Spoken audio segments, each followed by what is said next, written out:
Most people believe that the ego is their enemy, that it needs to be eliminated, silenced, or destroyed. This narrative has gained strength in pop culture, on social media, and in self-help speeches that demonize the ego as the root of all suffering. But what if this view is fundamentally misguided? What if the real problem is not the ego itself, but a corrupted version of it, shaped by rejection, shame, and the desperate need to be accepted in a world that values appearance more than authenticity? Carl Gustav Jung, one of the greatest names in depth psychology, was emphatic in stating, "The ego is necessary. It is the conscious structure of our identity. It is what allows us to say, 'I am,' and to build a narrative of who we are in the world.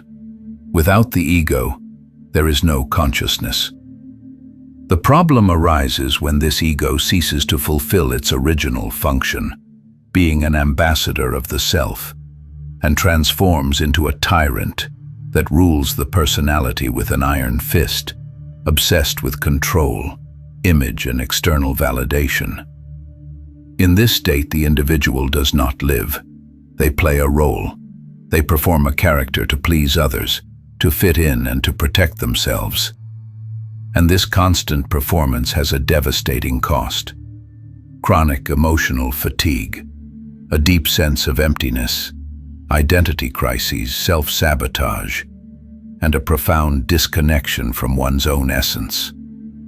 Jung called this phenomenon ego inflation, a state in which consciousness identifies pathologically with the masks it has created, losing contact with the more authentic parts of being. Worse still, this inflated ego does not operate alone.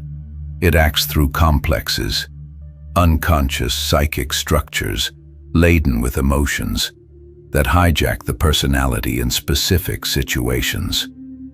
This is why an apparently mature person can act like a resentful child in the face of criticism, or a confident professional can become a tyrant when their authority is questioned. It is the ego complexes taking control, distorting perceptions, manipulating reactions, and sabotaging relationships and opportunities.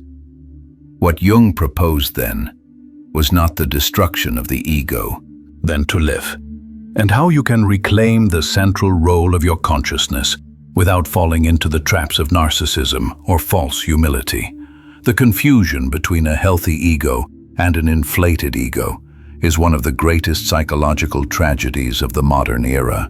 In a world where self-esteem is often confused with vanity and authenticity is mistaken for self-promotion, the line between a balanced conscious identity and an inflated ego becomes almost invisible. Carl Jung was one of the first to realize that the ego, although often treated as a villain, is actually an essential but fragile psychic structure. And when this structure is shaped by fear, rejection, and the compulsive need for approval, it transforms into an armor that suffocates the soul. A healthy ego is above all functional. It serves as a center for organizing consciousness, allowing the individual to navigate the world, make decisions, set boundaries, and maintain a coherent sense of identity. Jung did not propose that the ego be eliminated, but that it be educated. A healthy ego does not need to shout to be heard, does not need to inflate itself for protection, nor cling to labels to exist. It knows it is not the whole but a part, and therefore is capable of dialoguing with the other dimensions of the psyche, especially with the self.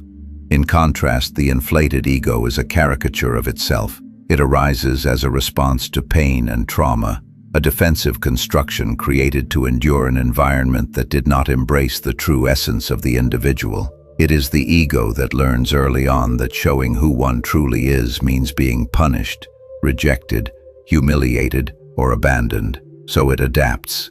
It creates characters. It assumes roles. It develops social masks that protect it, but which over time imprison it. And the more these masks are applauded by society, the harder it becomes to abandon them. The inflated ego becomes addicted to validation. It becomes dependent on the external gaze to exist. Its existence revolves around maintaining an idealized image: successful, admired, intelligent, spiritual, irreproachable. But behind the image lies insecurity, fear of exposure, and a growing disconnection from the inner world. Jung described this state as a form of possession. The ego takes the place of the self and tries to control everything. On the other hand, the healthy ego tolerates ambiguity. It can recognize limitations without feeling destroyed. It can laugh at itself. It can change its mind. It can admit it is wrong, because its identity is not glued to an ideal, but connected to something deeper and more stable: the self. This distinction between a healthy ego and an inflated ego is more than theoretical. It is vital for any real process of self-knowledge. Because while the inflated ego lives to maintain an illusory narrative, the healthy ego is capable of making space for the truth, even if it hurts, even if it costs status, even if it forces one to abandon everything they once believed they were. But what happens when this inflated ego begins to dominate the personality completely? When it starts to control your reactions, your relationships, your most intimate decisions. That is where we enter an even more dangerous territory, that of egoic possession. And that is exactly what we will discuss next. If this content is resonating with you, click the subscribe button and join the channel. Thank you for your support. The idea that you can be possessed by your own ego may sound absurd at first glance. After all, who else would you be, if not that I that automatically responds to the stimuli of the world? But for Jung, this question reveals precisely the problem. The ego was conceived to be just a part of the human psychic apparatus, a bridge between the internal and external world, an interface of consciousness. However, when this ego completely identifies with social roles, with the desires of the environment, and with the quest for recognition, it ceases to be a mediator and transforms into a dictator. In this state, you no longer have an ego. The ego has you. This is what Jung called ego possession, a condition in which consciousness is so absorbed in the image it has constructed for itself that it can no longer distinguish where the performance ends and where being begins. The person is no longer living. They are maintaining a facade. And the more successful they are at this, the harder it will be to perceive their own imprisonment. Because on the outside, everything seems to be functioning: career, social media presence, relationships. But inside, the narrative you are conveying. This consumes a colossal amount of psychic energy, and the result is chronic fatigue, physical, emotional, and existential. Not the kind of fatigue that can be resolved with a night's sleep, but that which arises from the disconnection with the vital center of your psyche. As Jung wrote in The Relations Between the Ego and the Unconscious, the inflation of the ego is always accompanied by a loss of contact with the unconscious. The ego expands as if it were the whole, and with that it breaks its connection with the self. This rupture is the true danger, because the ego, when cut off from the self, loses its internal compass. It begins to operate on autopilot, reacting compulsively to any threat to its image. Criticism becomes personal attacks. Failures become tragedies. Divergent opinions become affronts. The possessed ego is always at war, an invisible war to protect an ideal self that was never real. And the most ironic thing is that this ego that fights so hard to keep the image under control is precisely what makes us more fragile. Because the more you identify with a fixed role, the intelligent one, the successful one, the spiritual one, the strong one, the more vulnerable you become to anything that challenges that narrative, and any small crack is experienced as an existential threat. It is not the self that is being attacked, it is the mask. But since you have forgotten that you are wearing one, The pain is real. To escape this state of possession, it is not enough to simply want to be authentic. It is necessary first to understand how this possession is structured and how it manifests in daily life. And this is where one of Jung's most sophisticated contributions comes in: the theory of ego complexes. They take control when you least expect it, when you feel criticized, rejected, exposed, or out of control. They form entire subpersonalities within you, sabotaging your freedom to act with awareness. In the next part, we will dive into this dark and fascinating territory, because understanding how they operate is the first step to regaining control of your psyche. Have you ever found yourself reacting excessively to a trivial criticism, as if your entire identity were being called into question? Or perhaps you've noticed that happens.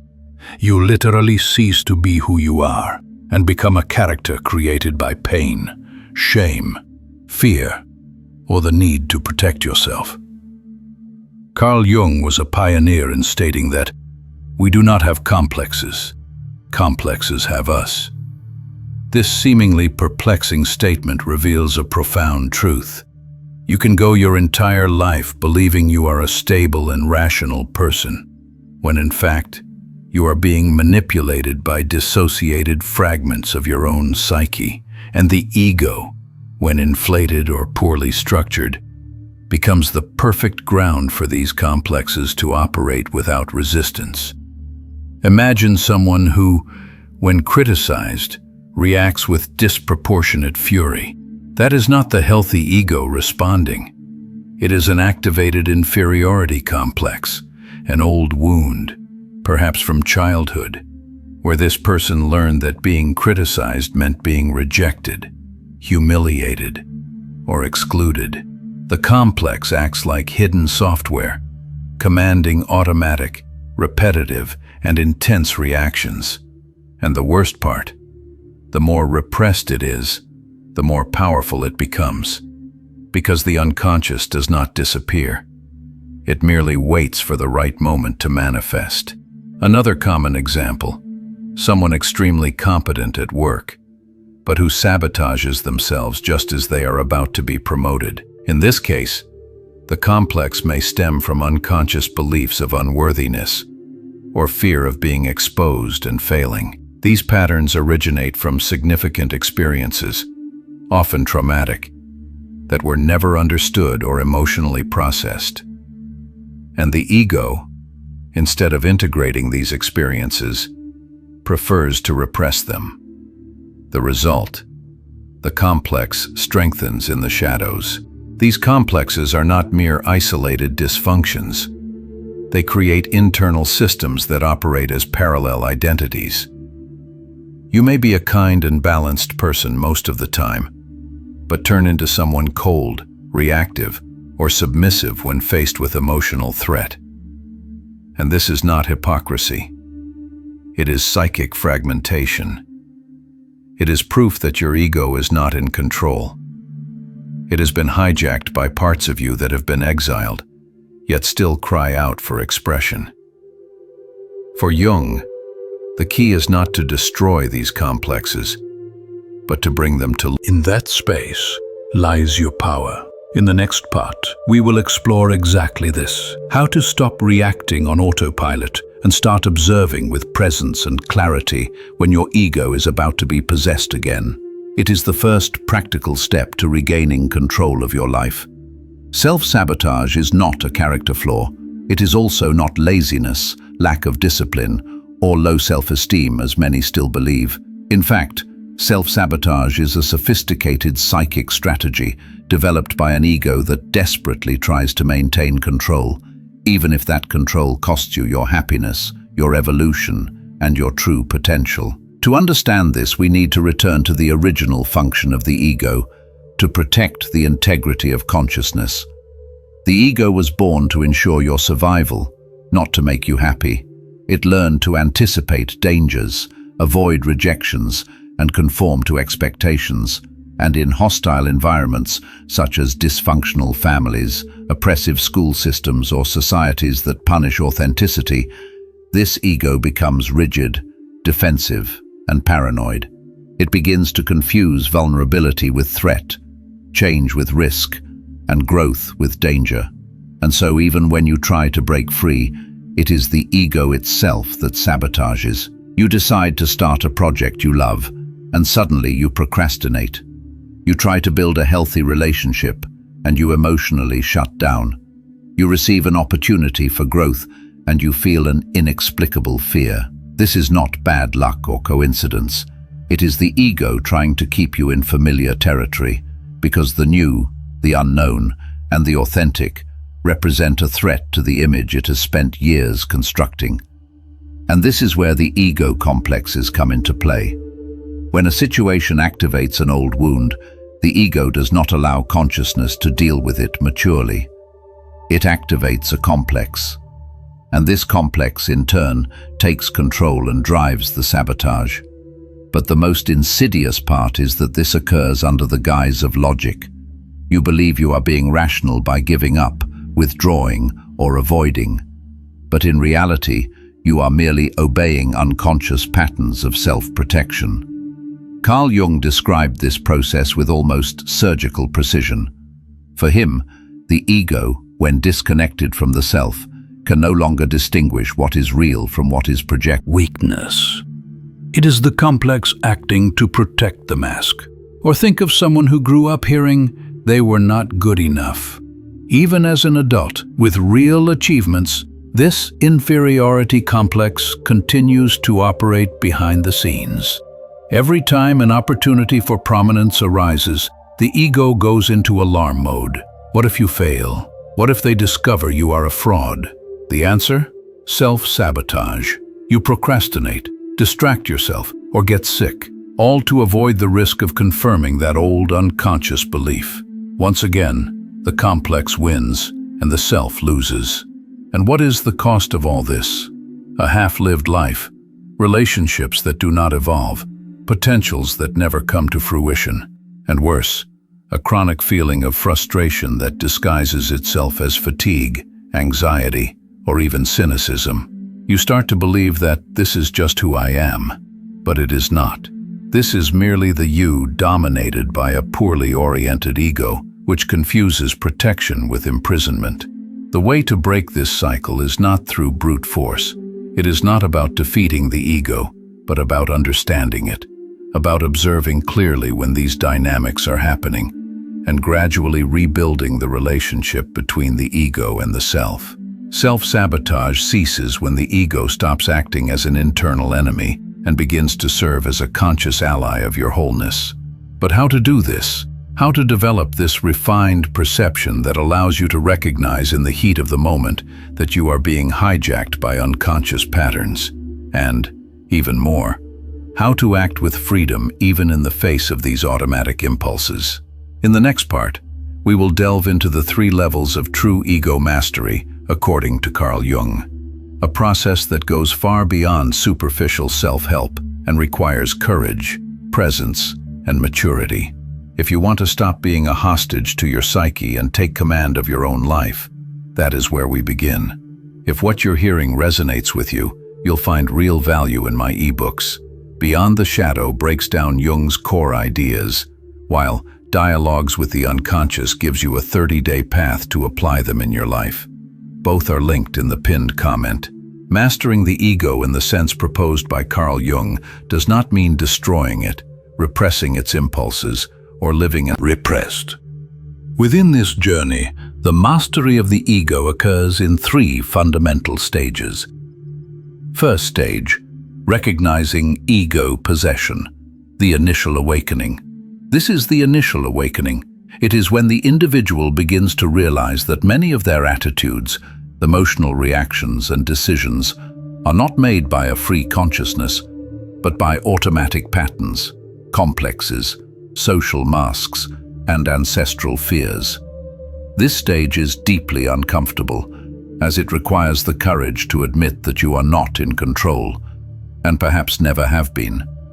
It is when you start to see, with brutal honesty, the moments when you acted merely to please, protect yourself, or maintain an image. Here, crucial questions arise. Who is making this decision? Me or an old trauma? Am I reacting with maturity or being controlled by a childish complex? This type of self-questioning initiates the collapse of egoic illusions. The ego begins to realize that it is not the sovereign king of the psyche, but rather a poorly trained employee who usurped the throne in the absence of a true center. Second stage, observing without identifying, the turning point. This is the turning point.